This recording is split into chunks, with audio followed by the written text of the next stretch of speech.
Welcome to our channel. నేను యజ్ఞమూర్తి. మనం చూస్తున్నాం స్క్రీన్ మీద ఈడీ రాడార్లో అని చెప్పి మహేష్ బాబు ముఖ చిత్రం చూస్తూ ఉన్నాం మనం. మహేష్ బాబు ఈడీ రాడార్లోకి ఎందుకు వచ్చాడు అంటే ఆయన చేసినటువంటి ఒక వ్యాపార ప్రకటనకు సంబంధించినటువంటి అంశంలో ఆయన ఇప్పుడు ఈడీ కళ్ళల్లో పడాల్సి వచ్చింది. మనకు తెలుసు, న్యూస్ ఫాలో అవుతున్న వాళ్ళకి, రీసెంట్గా సురానా గ్రూప్, సాయి సూర్య డెవలపర్స్ అనేటువంటి సంస్థల మీద ఈ నెల 16వ తేదీ ఎన్ఫోర్స్మెంట్ డైరెక్టరేట్ అంటే ఈడీ అధికారులు సోదాలు నిర్వహించారు. జూబ్లీ హిల్స్, సికింద్రాబాదు, బోయినపల్లి ఈ ప్రదేశాల్లో ఉన్నటువంటి వాళ్ళ కార్యాలయాల మీద సోదాలు నిర్వహించారు. ఈ సందర్భంగా అనేక డాక్యుమెంట్లను స్వాధీనం చేసుకున్నారు. మనీ లాండరింగ్కి పాల్పడిన ఈ రెండు సంస్థలు కూడా, అంటే సురానా గ్రూపులో అనుబంధంగా ఉన్నటువంటి సాయి సూర్య డెవలపర్ కూడా సురానా గ్రూప్తో పాటు మనీ లాండరింగ్కి పాల్పడింది అని చెప్పేసి ఈడీ అధికారులు గుర్తించారు. నిజానికి కొంతకాలం గతంలోనే సురానా గ్రూప్ మీద సిబిఐ కూడా కేసులు నమోదు చేసింది. చెన్నైలో ఉన్నటువంటి ఒక ప్రముఖమైనటువంటి national bank, almost top bank అనుకోండి, దాంట్లో వేల కోట్ల రూపాయలు రుణాల కింద తీసుకొని వాటిని వేరే షెల్ కంపెనీల ద్వారా ఆ నిధుల్ని ఆ కంపెనీలోకి మళ్లించారు అనేటువంటిది దాని మీద ఉన్నటువంటి ఆరోపణ.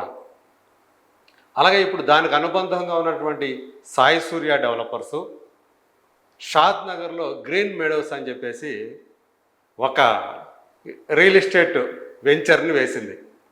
అందులో కొన్ని కోట్ల రూపాయలు పెట్టుబడులు పెట్టిన వాళ్ళు తమకు అన్యాయం జరిగిందంటూ ఈడీ అధికారుల్ని సంప్రదించారు. కేసులు కూడా పెట్టారని చెప్పి తెలుస్తూ ఉంది. దీని మీద ఈడీ సోదాలు నిర్వహించింది. దాదాపు 100 కోట్ల రూపాయలకు సంబంధించినటువంటి మనీ లాండరింగ్ సంబంధించినటువంటి డాక్యుమెంట్లు బయటపడ్డాయి అని చెప్పేసి ఒక సమాచారం సర్క్యులేట్ అవుతూ ఉంది. అలాగే కొన్ని లక్షల రూపాయల నగదును కూడా వాళ్ళు పట్టుకున్నారు.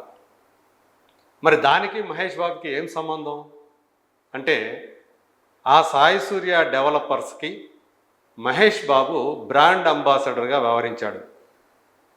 దాని వ్యాపార ప్రకటనలో నటించాడు. ఈ సందర్భంగా ఆయనకి 5.9 కోట్ల రూపాయల, అక్షరాల 5,90,00,000 రూపాయల్ని పారితోషికం కింద ఆయన అందుకున్నాడు. అందులో కూడా తప్పేమీ లేదు. కానీ ఆయన ఏ రూపంలో అందుకున్నాడు అనేది ఇప్పుడు ఆయనకు చిక్కులు తీసుకొచ్చి పెట్టింది అని చెప్పి చెప్పాలి. అందులో ఆయన 3.4 కోట్ల రూపాయలకు సంబంధించి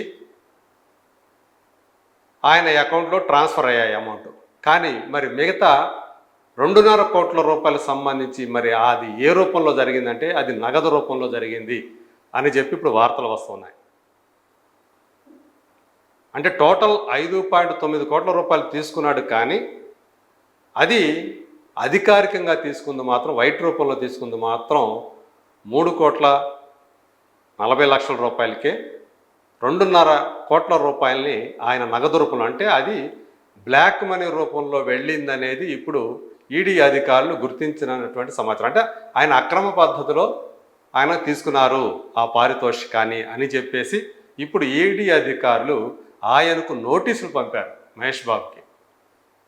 దీనికి సంబంధించి సమాధానం చెప్పాలి అని చెప్పేసి ఆయన కోరారు.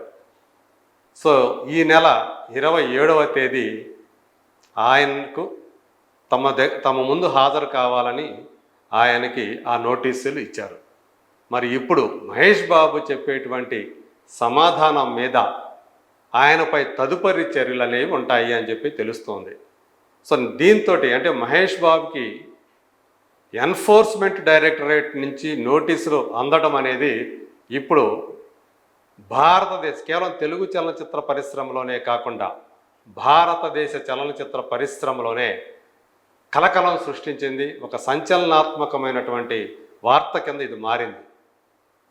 ఎందుకంటే మహేష్ బాబు టాలీవుడ్లో ఉన్నటువంటి తెలుగు సినిమా ఇండస్ట్రీలో ఉన్నటువంటి టాప్ స్టార్స్ ఎవరైతే ఉన్నారో వాళ్ళల్లో ఒకడు.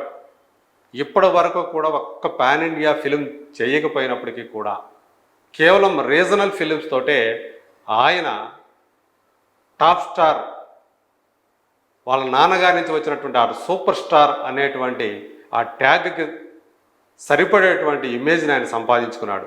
ఆయన ఫ్లాప్ సినిమాలు కూడా 100 కోట్లకు మించి గ్రాస్ని కలెక్ట్ చేస్తూ ఉన్నాయి. అది ఆయన యొక్క ఇమేజ్ ఆడియన్స్లో.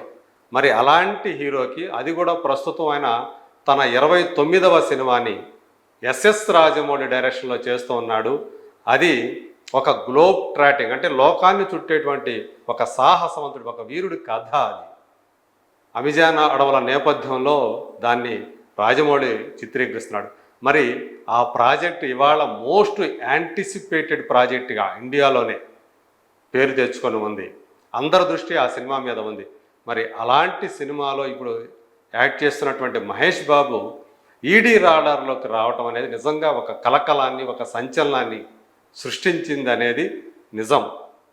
మరి ఇప్పుడు మహేష్ బాబు ఏం చేయబోతున్నాడు, ఏం సమాధానం ఇవ్వుతున్నాడు అనేది ఆసక్తికరంగా మారింది. ఇప్పటి వరకు కూడా ఆయన నుంచి ఎలాంటి స్పందన అయితే రాలేదు.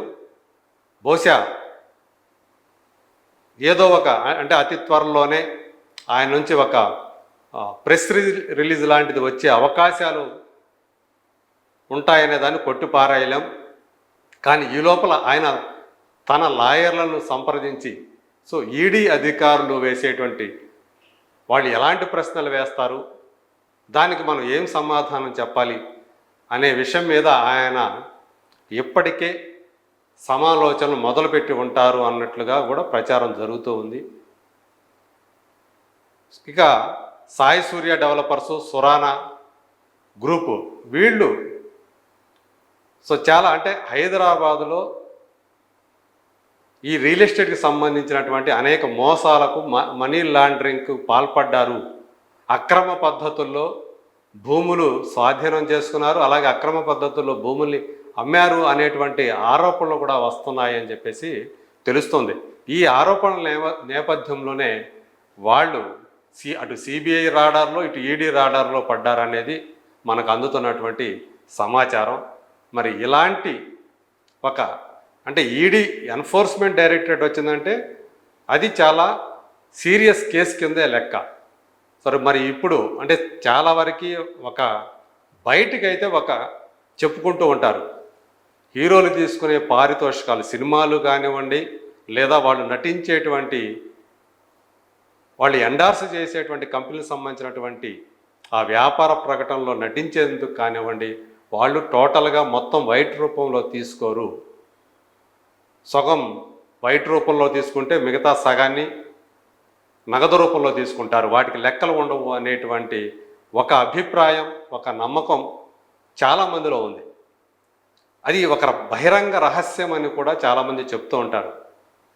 సో ఏదైనా బయట పడేంత వరకు మాత్రమే అవి మంచిగానే చలామణి అవుతాయి. ఏదైనా బయటకు వచ్చినప్పుడు మాత్రమే అందులో ఒక డార్క్ కోణం కూడా ఉందనే విషయం బయటపడుతుంది.